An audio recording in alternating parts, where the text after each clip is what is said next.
Welcome to Classic Comedy of Old Time Radio. I'm your host, Ron Eckelbarger.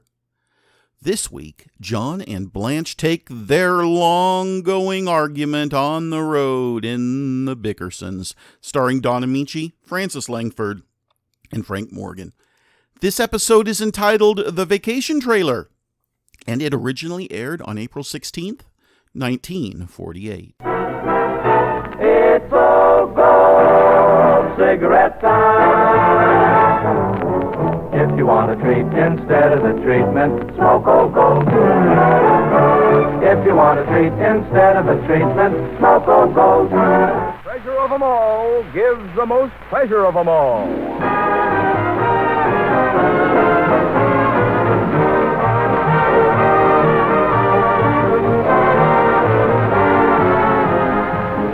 This is Marvin Miller, ladies and gentlemen, speaking for the makers of Old Gold cigarettes, who are pleased to present the 30th in a series of new programs with Carmen Dragon and his orchestra, starring Metro-Goldwyn-Mayer's lovable Frank Morgan, the genial Don Amici, and charming Frances Langford, who sing... Come away with me, Lucille, in my merry Oldsmobile. Down the road of life we fly, automobile bubbling you and... Thank you, ladies and gentlemen, and good evening. Pardon, Don. What is it, Simon? Well, last week you told me to stick to my music and forget about telling yonkers, and I disagreed with you, remember? I remember. Well, I asked my wife, and she thinks you've got a good point. Oh, she does? Yeah. Then I used my head, and I think I got a good point, too. That's for sure. So I combined the music with the yoker, and what did I get? What? A musical yoker. Oh, no. Boys, let me have a chord.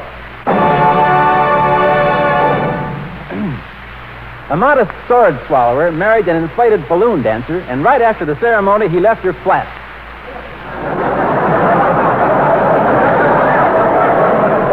Get it? Hate it. I'm only trying to make your job easier, Don. I even got you a guest for tonight. A guest? What does he do? Huh? What does your guest do? I forgot to ask him. Oh, fine. Where'd you find him, Carmen? Well, he was hanging around the stage entrance, and I thought to myself, why not ask him if he's interested in being a guest on our program? So I did, and he was, and here he is. Say hello to Mr. Amici, Don't know his name either, huh? Well, I had to save something for the interview. What's your name, buddy? Gordon. Buddy Gordon. Fine. Now, just stand a little closer to the microphone so you'll sound better, Mr. Gordon. He sounds better than you do. Mr. Gordon... Hey, cut it out. He's my guest, boy, and I'll do all the interviewing, boy. Oh. Well, go ahead, boy. Okay. Now, Mr... What'd you say your name was, Buddy? Buddy. That's fine. You got any questions you'd like to ask him, Don? All right, Carmen. Mr. Gordon, would you mind telling us what your occupation is? Not at all, Mr. Amici. I'm a process server. A process server? Well, that sounds interesting. And you took the evening off to come down here and see our show, huh? Well, not exactly. I've got a summons to deliver to one F. Morgan. F. Morgan? Well, guess I'll be going home now. Come back here, Carmen. What for? You don't need me around to interview your guest. He's not my guest. You brought him here. Please, gentlemen, don't squabble over me. I'd get Mr. Morgan sooner or later anyway. Oh, what makes you so sure, Mr. Gordon? Because I'm considered the ace process server in the sheriff's office. My record is unsullied. Oh, it is, huh? It is, sir. In the 12 years I've been serving summonses, I've accounted for every male witness. Well, how about women? In 1947, I caught 394 matrons and 64 debutantes. You did? What'd you use for bait? Frank.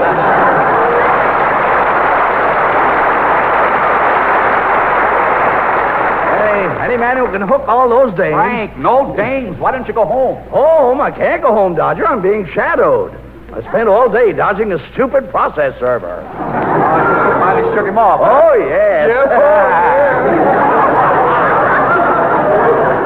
Each time he tried to slip me the dope, I gave the dope the slip. Oh, yeah. Dodger, who's that slippery dope behind you? Carmen brought him here. Well, any friend of Carmen, he's a friend of yours. Good day, gentlemen. Just a minute, Mr. Morgan. Shh, don't call me Morgan. That sneaky process server might hear you and hand me the paper. You understand, don't you? Perfectly. Not that I have much to worry about. You don't think he can catch up with you, huh? Not an earthly chance. You have what a dope this process server is. Really? Really? He doesn't know it, but every time he leaves his house to look for me, I stop in and have tea with his wife.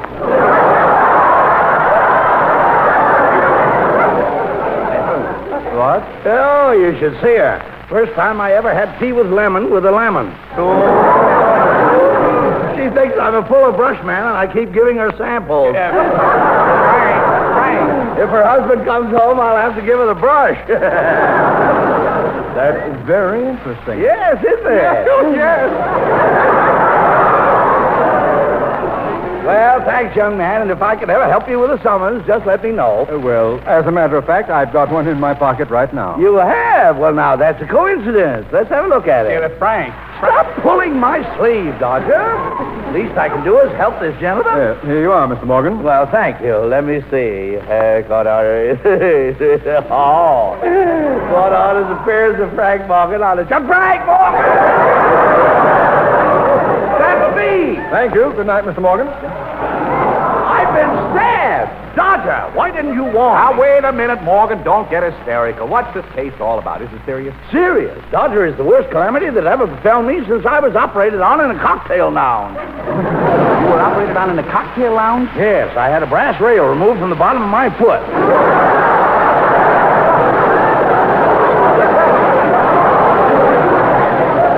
Another story. So what about the summer? Well, I was driving to the studio last Friday at a moderate rate of speed, accompanied by an old friend. Oh, yeah. Charming thing whose acquaintance I made at a bus stop. Yes, while waiting for the lights to change. Oh, sure. My companion was a prim young lady, very straight-laced in a loose sort of way. We were discussing her career when the accident happened. What accident? Well, as I said before, I was driving very carefully with both hands on the girl wheel.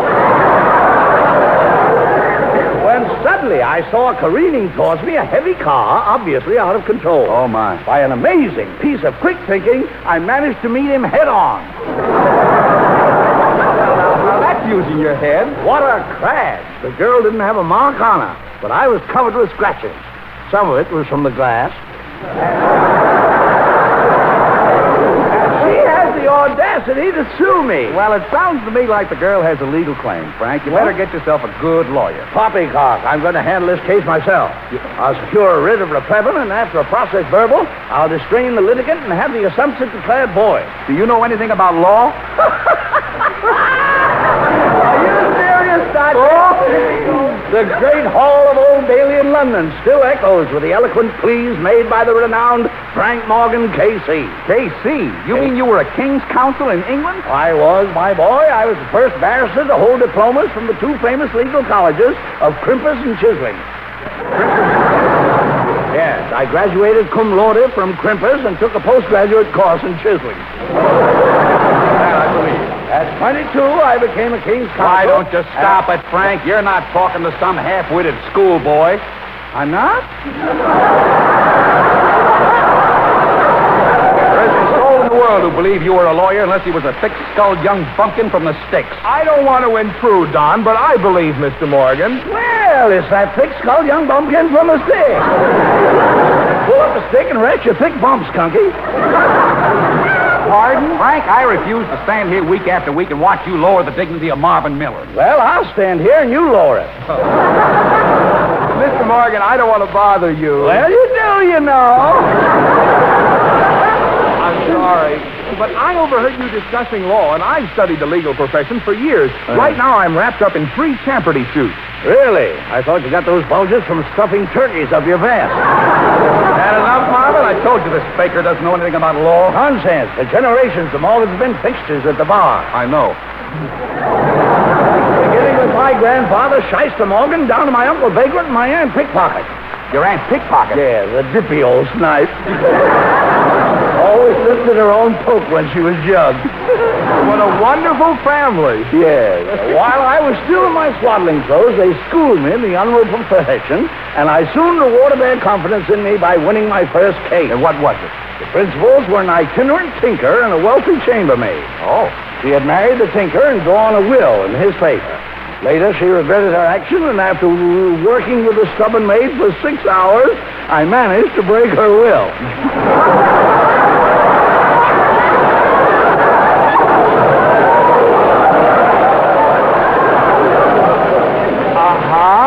case brought me worldwide publicity, and I soon began to specialize in emotional cases. Emotional cases? Passion murders, alienation of affections, breach of promise, anything involving the heart. Oh, yeah. I'm the only lawyer alive who ever conducted simultaneously 2 perdition suits. 2 perdition suits? What's that? A pair of breeches. I'll take a loafer jacket. Belt in the back? Just a kick in the face. Well, try this on for size. What are we talking about? You were telling us how you were a lawyer, Mr. Morgan. Oh, yes. I can't begin to recount the number of cases I've disposed of. Don't try.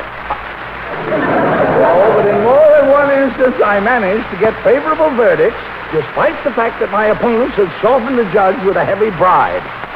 Bribe! I knew you meant brides, Mr. Morgan. So you did. Well, the case that put me in the public eye was a little affair dubbed by the newspapers as the Morgan murder case. Oh, who did you kill, Frank? 2 other shysters who muscled in on my... I object to it! Stop that, John. Objection sustained. Go on, Mr. Morgan. Yeah, where was I? I don't know. Something with muscles. Oh, yes. By adhering to a rigid diet of grass and raw jellied eels, I developed my flabby biceps to... No! I'm sorry, Frank. What was this Morgan murder case? Well, you can find it listed in the records under State versus Gilhooly. Lincoln, 347, U.S. 101 to Ventura, day 2 at Pismo Avenue. I'm going to appeal this to the Supreme Court. Yeah, what about Gilhooly, Frank? Well, they had a very flimsy case against him, but the boy was smart enough to come to me. Smart. I'll skip the weeks of drudgery I went through in building up his defense, bribing witnesses, destroying evidence, and forging letters. Suffice it to say, I was thoroughly prepared when the trial opened. And what happened? Well, the district attorney was rather an unscrupulous fellow, and the case went badly during... John Amici and Francis Langford as John and Blanche Bickerson in The Honeymoon is Over.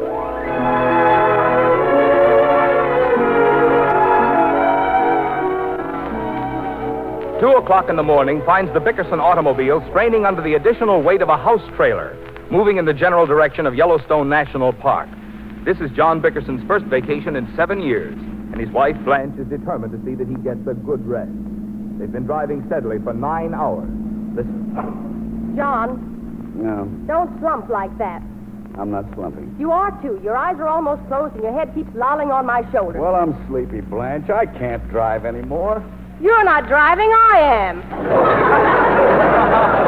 haven't touched the wheel for the last 8 hours. I've driven all the way since we left that gas station in Bakersfield. What are we doing in Bakersfield? You and the car got tanked up at the same time.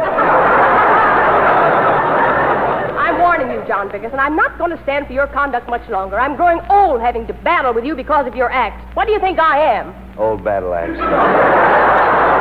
What? You put out the lights, Blanche. What are you talking about? I don't know. I'm not listening. Drive careful, Blanche. Good night. I wish we'd never started on this trip.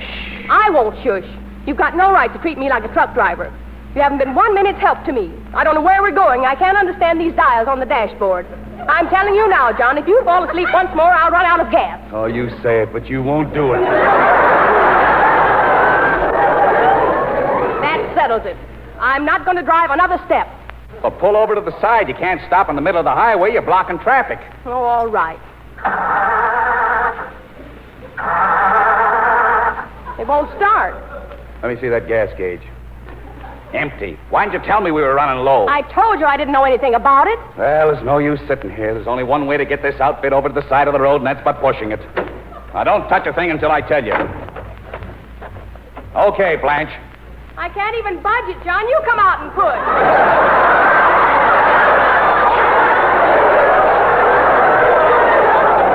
Wait a minute. Let me try this stuff. Why, you didn't even have the ignition key on. There, that's that. Turn off the headlights, John, and come back here in the trailer. Where did I put that suitcase with my nightgown? John?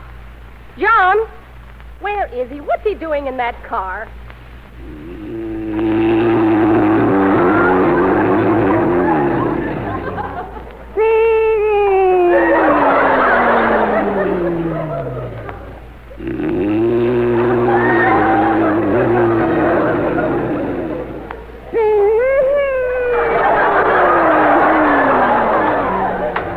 How can that man sleep with his head in the glove compartment?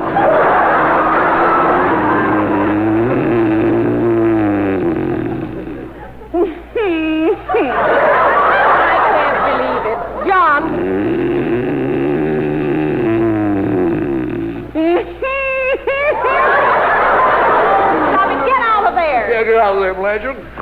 What's the matter? What time is it, Blanchard? Come on out of that car and sleep in the trailer. Now, watch your step. I'm sleepy. I don't want to open my eyes. Go on, get in.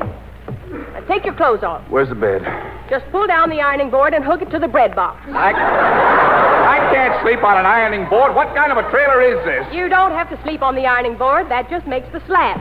Oh. Now, you just fold the stove underneath and slide the seat pads on top. There. Isn't that clever? Wonderful. Good night. The other bed hooks on the other side. See how simple it is? I hate it. Oh, you're never satisfied with anything. This trailer's a darn sight better than our apartment, if you ask me. Yeah. It's got every modern convenience. There's more closet space than we have. There's a lovely metal sink, and the bathroom is out of this world. That's what I was afraid of.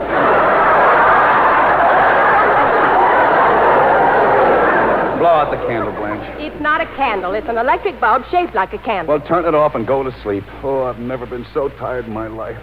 Well, if it won't trouble you too much, I'd like to get out of my clothes. Would you mind unzipping my back? Back up. Thanks. Here's the zipper. Well, I couldn't help it. The darn thing came off in my hand. Why don't they sew it on tight? I'm going to take it back to Madame Selma's and get a refund.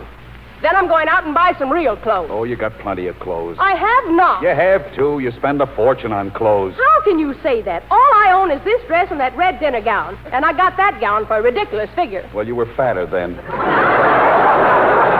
I'm talking about the price. Don't you go babbling about me spending money for clothes. Is it any crime that I need a new dress? You always need a new dress. When I married you, you didn't have a rag on your back, and now you're covered with them. It's true, though. All I've got is rags. And you scream your head off if I buy one dress a year. In another 2 months, I'll have absolutely nothing to wear around the house. Then what'll I do? Pull down the shades.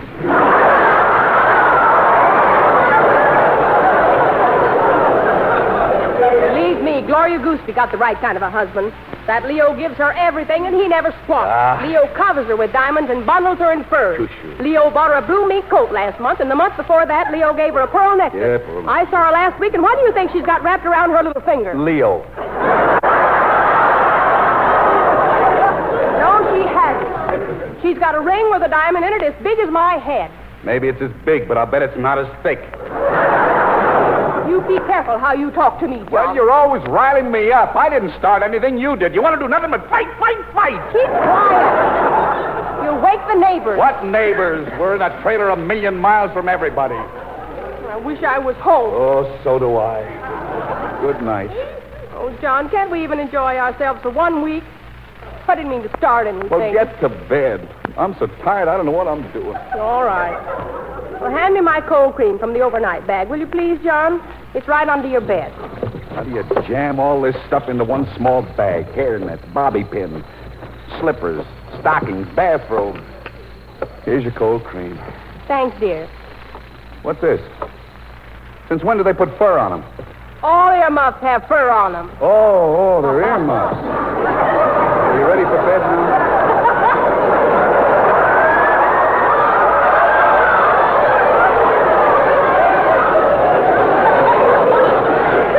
I'm ready. Good night. Let's talk. Oh, Blanche, I don't feel like talking. I want to sleep. I don't understand you. I swear I don't. You never want to talk. Not to me, anyway. I mean a real conversation. John? Yeah. Do you know you haven't actually spoken to me for 3 months? Why is that, John? I didn't want to interrupt you. See, then you say I start everything. Can't you say something nice to me just once in your life? Must you always dig at me? Blanche, it's 3 o'clock in the morning. I don't care. I try to be sweet to you, and you won't even be civil. Oh, I'll bet there is another woman alive who has to humiliate herself the way I do to get a kind word from her husband. Kind word. Why did you marry me if you can't stand the sight of me? I can stand the sight of it. But you don't love me. Yes, I do. You don't. I tell you, I do. Then why don't you say it? I've said it until I'm blue in the face. I made records in 7 different languages. I broadcasted on Truth and Consequences. I even offered to stamp out John Loves Blanche with a hot branding iron, didn't I? You wouldn't let me do it, would you? No. Why not? Because it was burning my hip.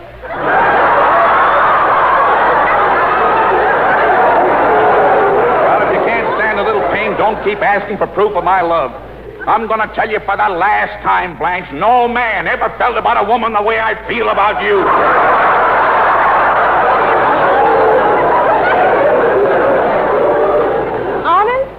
dust. Do you really despise me? You know I do. Please don't start that all over again, Blanche. Well, I can't help feeling that... What was that? What was what? Outside the trailer. I thought I heard somebody prowling around. Get up and look, John. Oh, there's nobody there. You left the keys in the car. Why don't you get up and look? There's nothing to look for. That proves that you don't love me. You once told me you'd face death for me, didn't you? Yes. Then why don't you go see who it is? How do I know he's dead? I'm scared. Oh, don't be scared. John, if anybody breaks in here, will you save me? Yes, I'll save you. Why? Oh, what's the matter with you, Blanche? Why don't you just calm down and go to sleep? I can't sleep. I'm worried. Well, I tell you, there's nobody outside. It's not that. I've got something to tell you. Well, tell me. If you give me a kiss, I'll tell you. Tell me later and I'll kiss you later. You might not feel like kissing me later. I don't feel like kissing you now. Not after the way you upset me. What have you done? You remember when we stopped for gas in Las Vegas? I remember. Well, I went into the washroom to powder my nose, and they had a slot machine built into the mirror. You went for it, huh? How many nickels did you lose? It was $1 machine. Oh, Blanche, you didn't lose $1. I lost $47. $47? You squandered my life savings on a one-armed bandit. I was only trying to make enough to pay for the How whole... can you throw away my money like that? I worked like a slave to hold on to a few pennies. I deny myself everything. I've been sewing collars on your old bloomers and wearing them for turtleneck sweaters.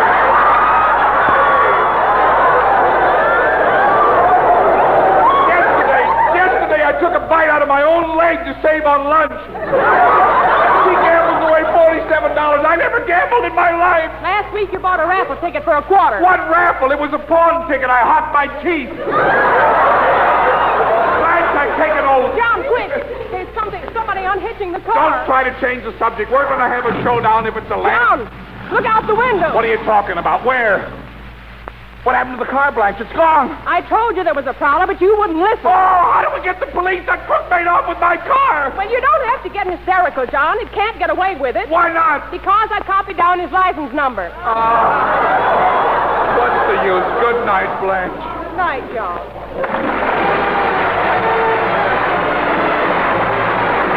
Well, that puts the lid on the 30th Program About You series for Old Gold Cigarettes, written and directed by Phil Radley. Hope you'll be on hand next Friday night for Frank Morgan, Francis Langford, and Carmen Dragon in the orchestra. This is Don Amici saying good night and good smoking with Old Gold.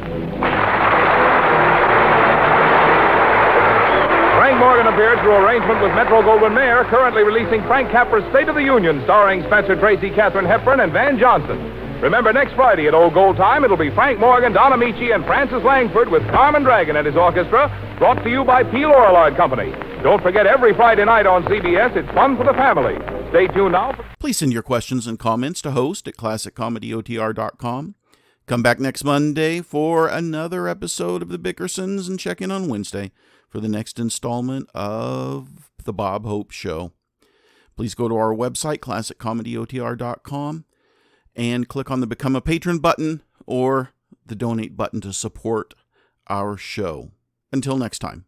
In the words of acclaimed photographer Gary Winogrand, there is nothing as mysterious as a fact clearly described.